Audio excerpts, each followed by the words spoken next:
المشاهدين، ياك لاباس عليكم؟ نتمنىكم تكونوا بخير وعلى خير. جيناكم بواحد الفيديو جديد ان شاء الله. عندنا هنا الجاوي، راه هذا دقته شويه في المهراس، وغنديروا له المساك.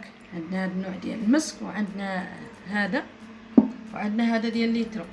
المهم اللي عندكم المساك ترشوه به وتخلوه، تبقاو ديروه في المجمر، راه يعطيكم واحد الريحه زوينه.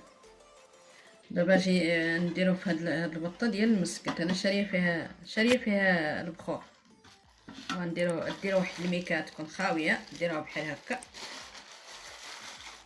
باش ملي ترشوه بداك المسك الريحه كامله يبقى تشد لك فيها، وكتولي ريحته زوينه ملي ديروكم بحال هاد الطريقه. نتمنى يعجبكم هذا الفيديو.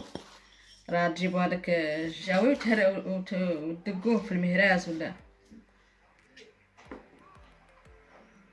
دابا نديرو ليه هاد الانواع ديال المسك بحال هكا، نرشوه كامل.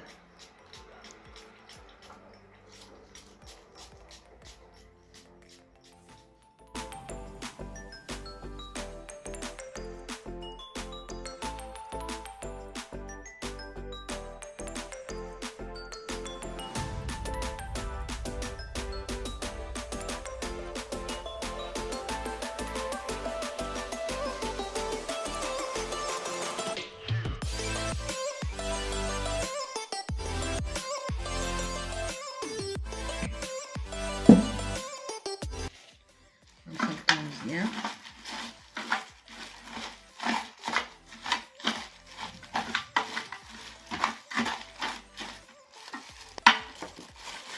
ندير لها بحال هكا، باش يصبر هذاك المسك كامله، وتخلوه تكردوا عليه بحال هكا، وتخلوه حتى واحد النهار، وعاد ديروه في المجمر، ديروه الفاخر وديروه، يعطيكم واحد الريحه زوينه حتى يتجمع بحال هكا. ايوا نتمنىو يعجبكم ان شاء الله. اشتركوا معنا في القناه، الله يجازيكم بخير، والله يسهل علينا وعليكم ان شاء الله. يا ربي في الخير يا ربي.